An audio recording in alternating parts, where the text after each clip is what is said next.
ভাই আমি সব চাইতে ভাই রাত্র ভাই কালকে সকালে ভাই আমি শার্ট প্যান্ট সব পুরালাম ভাই আমি সুলবুল ভাইকে ঢেলাবো ভাই আমার ভালো লাগে না শান্তি লাগে না আমি আগের থেকে মানে মনের ভিতরে অশান্তি লাগতেছে জ্বলতেছে শরীর ভাই এই এলাকাতে হুমকি দেয় আগে মানুষ দেখলে সালাম দিতে দুঃখে কইজা পাইটা যায় যে কি করলাম আমার ভুল হয়েছে, আমায় আপনারা ক্ষমা করে দেন।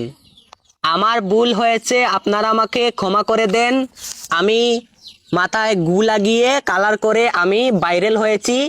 এবার আর আমি এগুলো করব না, আমাকে আপনারা মাফ করে দেন। এবার আপনারা আমাকে দাওয়াত করেন প্রধান বক্তা হিসাবে আপনাদের মাহফিলে।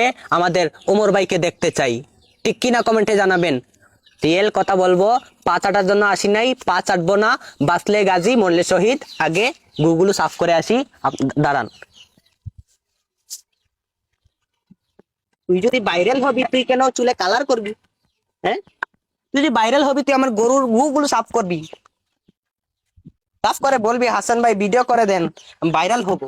তুই ভাইরাল হবি, তোরে তুই ইচ্ছে তুই আমাকে বলবি, তুই ভাইরাল হবি। তোরে আমি প্রতিদিন এসে গু সাফ করাইতাম গরু দিয়ে।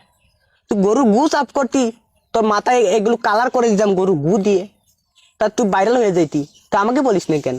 তুই গিয়ে কেন মাথায় গু লাগিয়ে তুই কেন কালার করলি কেন? তুই বক্তা ছিলি? তুই রিয়েল কথা বলবো, কারো পা চাটতে আসি নাই, পা চাটবো না। কখনো রোস্টিং ভিডিও করি নাই আগে, এখন না করে পারতেছি না। বলবেন কাফি ভাইকে কেন আপনি নকল করতেছেন? হ্যাঁ, কাফি ভাই এগুলো আমাকে ভালো লাগে, এই জন্য আমি নকল করতেছি। তাহলে আমি পয়েন্টে আসেন, রিয়েল কথা বলবো, পা চাটতে আসি নাই, পা চাটবো না। তুই যদি শিপন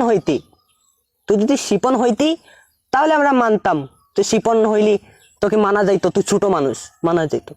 তুই তোর একটাং কবরে আরেকটাং হাসরে, মরার সময় কয়েকদিন পর আসবে। তুই গিয়ে চুলে করলি কি, কালার মারলি, তুই ভাইরাল হস না, তোর ওয়াজের দাওয়াত দেয় না কেউ, তুই ওয়াজ করতে পারস না, তোর টাকার দরকার, টাকার।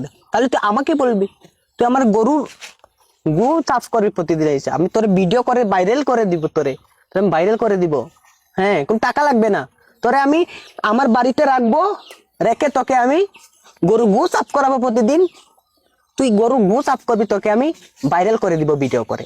তুই কেন বক্তা থেকে তুই চুলের মধ্যে কালার করবি? তুই কেন আইসা এখন ক্ষমা চাইবি কেন? তোরে কেন জাতি ক্ষমা করবে? তুই না আগে শিপনের সাথে ছিলি?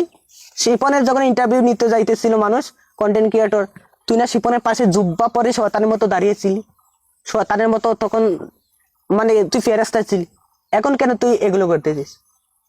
ভাইরাল হওয়ার আর কোনো পথ পাস না। তুই দেখছস যে তোর সাথে শিপন ভাইরাল হয়ে গেছে, তুইও ভাইরাল হবি। তা আমাকে বলতি, তোকে আমার বাসায় না গরু গু চাপ করে তোরে ভিডিও করাইতাম, তোরে ভাইরাল করে দিতাম আমি। তুই আমাকে বলিস নাই কেন?